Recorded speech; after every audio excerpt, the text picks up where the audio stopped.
Welcome everyone, I'm Adil Cader, founder of Talking Foreign Affairs, joining from St. Catherine's College, UWA in Perth. I'm deeply honoured to be joined by the Honourable Tony Abbott, 28th Prime Minister of Australia. Just a biographical note for our audience. Tony Abbott was Prime Minister from 2013 to 2015. His tenure had many highlights in the arena of foreign affairs, including free trade agreements finalized with Japan, China, and Korea, pushing for the acquisitions of submarines, and hosting the G20.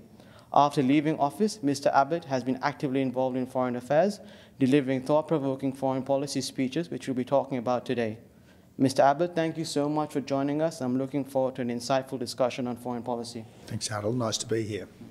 So let's go back to the start. Just before you were Prime Minister in opposition, you said you'd be an Asia-first Prime Minister, and you took the initiative to visit the capitals of Asia versus before visiting Washington or London. Let's go to the age-old question every Australian Prime Minister has to face. How did you effectively balance security ties with the US versus military ties with the security ties with the US versus economic ties with Asia? Look, I think it's possible to walk and chew gum at the same time. Australia is a country with global interests, with some global reach, and with what I think are universal values. So why wouldn't we be interested in what happens everywhere? I used to say as Prime Minister that wherever there was a citizen to be protected, an interest to be advanced, or a value to be upheld, that was where Australia should be involved. I want to talk about China, and you recently addressed the Yushan Forum. You mentioned that you were initially hesitant to call out China from Taipei. What made you want to change your stance and speak out more on this issue on Taiwan? The increasing belligerence of Beijing's behaviour. I think all of us, until quite recently, were optimistic about China. We thought that, notwithstanding the communist regime, that it was evolving in liberal directions. We thought that as China became more economically liberal, almost inevitably it was going to become more politically liberal. I still think that in the long run, human nature will prevail and the desire for a degree of freedom will come through. But the long run might be a decade, it might be a century, it might be a millennium. We just don't know. In the meantime, what's happened is that China has become much more repressive internally, and it's become much more belligerent and aggressive externally under the Xi Jinping regime. So I guess what flicked the switch for me from not wanting to be, as it were, provocative was the treatment of Hong Kong. Anyone who's been to Hong Kong knows that this is just the most wonderful city, or it was the most wonderful city. I always used to think that there were 4 great global cities: London, New York, Singapore and Hong Kong. And even though it certainly was not and is not in their short-term best interests, the Beijing government has ruthlessly cracked down on Hong Kong. All of the things that made Hong Kong wonderful, the freedom, the kind of rumbustiousness, the fact that it was a place where you could say anything and do anything, that's all going, and basically it's just going to become another conformist Chinese city where, sure, you can make money up to a point, but in the end everything is under the thumb of the party. Now, I think this is a tragedy. It's a tragedy for the people of Hong Kong. Ultimately, it's a tragedy for China because something wonderful has been destroyed. I can remember my first trip to Hong Kong back in the late 1980s when I was a journalist at the Bulletin. It really brought home to me the importance of values and institutions in people's daily lives, because on either side of the then border, the people were the same, the resources or lack thereof were identical, but on one side of the then border there was freedom, there was prosperity, there was hope. on the other side, there was poverty, there was conformism, there was repression, and it was all because under Mother England, on the Hong Kong side of the border, there was the rule of law, and there was an appreciation that every human being had rights that could not be arbitrarily taken away by the state. And of course, there was none of that on the other side of the border back then. And we thought for a couple of decades that things were changing.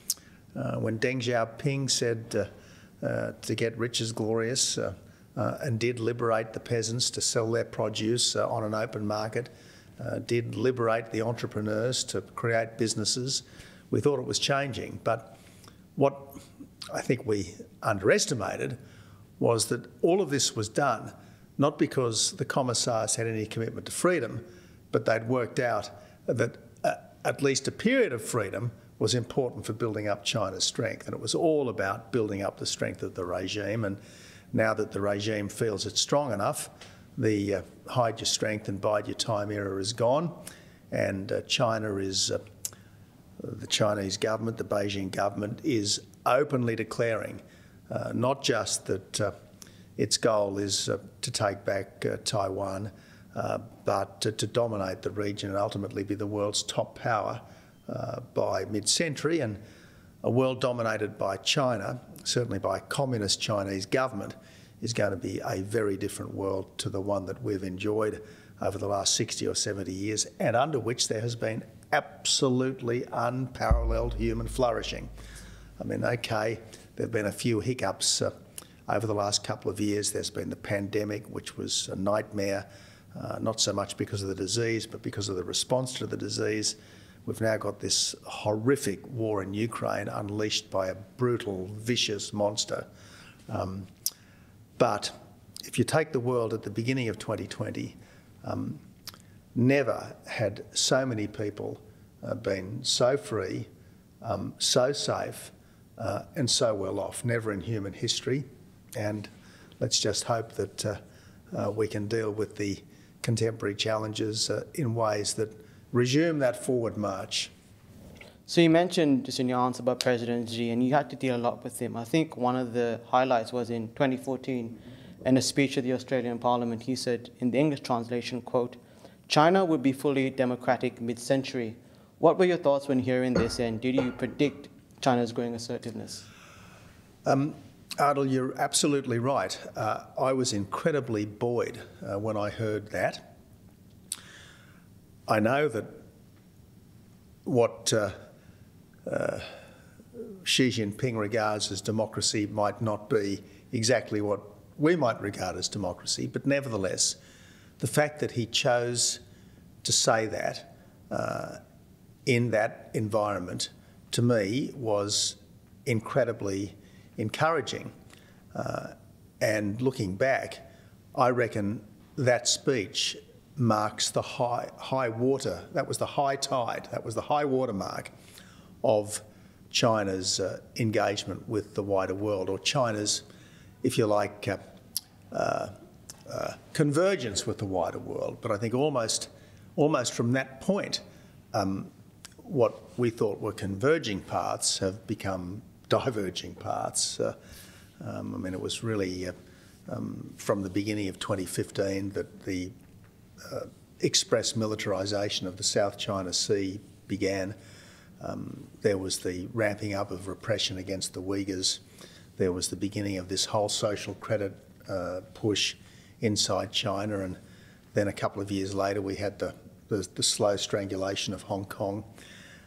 We had the aggression against India on its borders, and of course over the last couple of years the almost daily monstering of Taiwan. Also going over your time in office, Australia's seat on the UN Security Council, now you were initially against it in opposition. However, your government effectively used the seat calling for the investigation into MH17, counter-terrorism measures, humanitarian support. Did that experience change your mind of the benefits of being active at the UN? If you can be on the Security Council, you should be on the Security Council. I just didn't think that we should spend a vast amount of money and compromise elements of our foreign policy in order to get there. And I think that was the problem with the Kevin Rudd campaign to get on the Security Council. Not that it was a bad aspiration, it was a good aspiration, but we did spend a lot of money, and I suspect that we had to sell out the odd principle on Israel, for instance, in order to get votes. But we were there, and it was important to make the most of it. And yes, I think that Australia was an extremely constructive and effective member of the Council over those 2 years, and all credit to Julie Bishop. The work she did at the Security Council over MH17 was really good, and there is no doubt that we provided important global leadership at that time. So Australia is bidding for a Security Council seat in 2029. Ban Ki-moon, who had on my show, said that Australia has a good chance given our track record. Are you hoping Australia gets another term? Well, I'd love Australia to get another term. I just hope that we don't have to sell out any of our values or interests to get there. And I know you've spoken a lot about Ukraine, and I want to get back to the work you did in holding the Russian government to account for the tragic event of MH17. After the incident, you met Putin at the APEC summit. Can you please share about this meeting, and did you ever see this invasion of Ukraine coming? Well, the current invasion is really just a continuation of the invasion that began in 2014, first with the seizure of the Crimea, and then with the proxy invasion of Donbass. So Putin's war on Ukraine didn't start in February last year. It started back in 2014. Look, Australia suffered casualties, as you know. I mean, when MH17 was shot out of the sky by that Russian missile, 38 Australian citizens and residents were killed. And I made it my business to let Putin know that I regarded this as an absolute crime against our country. Crime against our country. And I famously or notoriously, as the case may be, threatened to shirt front him. Well, as we know, a shirt front in Australian sporting parlance is a very rough tackle. So I took him aside at the Beijing conference and I said, look, Vladimir, it's clear what happened. A Russian missile battery crossed the border into Ukraine, brought down the plane, went back into Ukraine.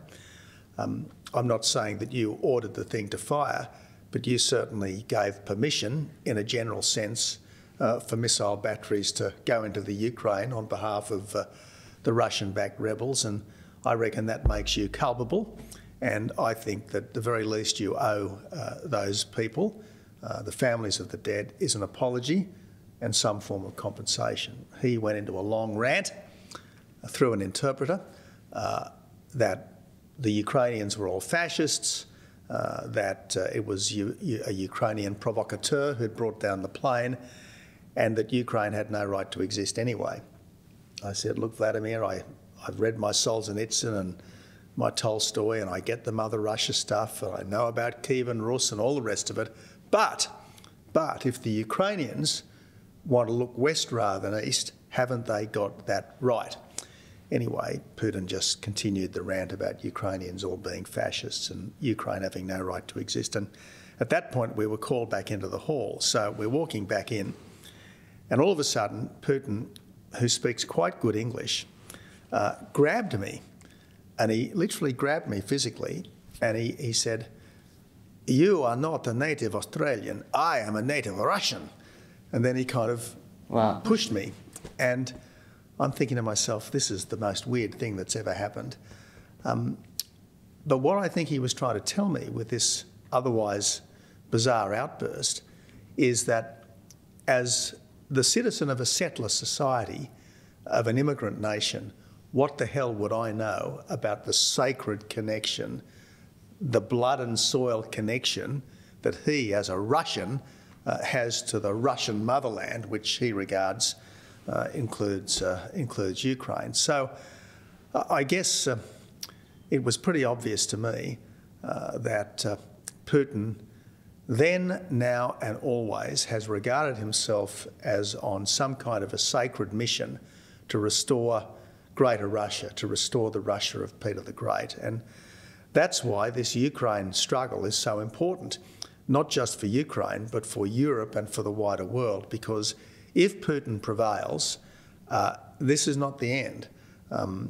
Poland, the Baltic states, Georgia, Moldova, these are all on Putin's hit list, and there will be effectively a new Iron Curtain through Central Europe if Putin succeeds in his current attempt to crush Ukraine. And God bless the Ukrainians. They are fighting for the freedom of all, and there are times I feel a little ashamed that we're not doing more to help them. So what do you think countries such as Australia should be doing in this regard? Well, we've already sent Bushmasters in particular, and we've provided munitions and all sorts of other things. I think we should be dramatically ramping up that help. We've sent something like 80 or 100 Bushmasters, which is good, and the Ukrainians have appreciated it very much. We've still got close to 1,000 Bushmasters in stock. They're not doing anything except mouldering away at a depot near Brisbane Airport. Why can't we send at least a couple of hundred more Bushmasters? They want the Hawkeye protected mobility vehicle, which is like a mini Bushmaster. We've got about 1,000 of them. Why couldn't we send at least a couple of hundred of them to Ukraine? The paper reported this week that we were reluctant to do it because of some technical difficulty with the anti-lock braking system. Well, for God's sake, let the Ukrainians worry about the anti-lock braking system. If they want the Hawkeye, give it to them. We're approaching time, so let's head to our final question. I know you've spoken very strongly about India. One thing I find very interesting is that you said today that India is a democratic superpower we need. Can you just share more about this, please? Well, look, India's a remarkable story. When it emerged from a couple of hundred years of colonial domination, it could have gone in all sorts of directions. It could have become a dictatorship. It could have split up because for much of its history, India hasn't been a united country. But instead, it stayed together.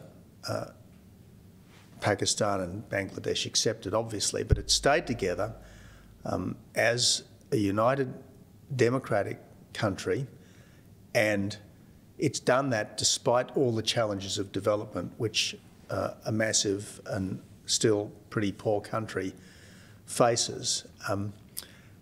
I think that democracy, the rule of law, free speech have taken quite deep root in India. And one of the reasons why I regard these things as at least potentially universal aspirations is because they have taken such deep root in India, and they're part of India's, if I may say so, British inheritance. I know the Indians don't always feel that grateful, but nevertheless I think they are quietly appreciative, if not demonstratively grateful, and interestingly, these days, some of the very best literature in English comes out of the subcontinent. So they've taken this gift of the English language and they've made the most of it, made it their own, and now have a distinctive voice, if you like, in the world's common language. So I've always thought that because India has democracy, the rule of law, and to a considerable extent the English language, it was a much more natural partner for Australia than China, which lacks those things. I've also thought that over time, while democracy and the rule of law can sometimes appear to get in the way of economic development, over time, I think actually democracy and the rule of law are much more conducive to lasting and balanced development than dictatorship. So I am confident that 50 years hence, India will be at least as economically powerful as China. We've seen just recently India on the verge of overtaking China in terms of population, and I think that the flourishing of freedom in the world of the future is going to very much depend upon the success of India. I've said it quite often recently. I think in 50 years' time, the Prime Minister of India is at least as likely to be the leader of the free world as the President of the United States. Now, God bless America. America, following on Britain, has done wonderful things for the world, but let's hope that India takes up the baton of leadership and carries it forward in the decades to come. Mr Abbott, thank you so much for joining Talking Foreign Affairs. Good on you.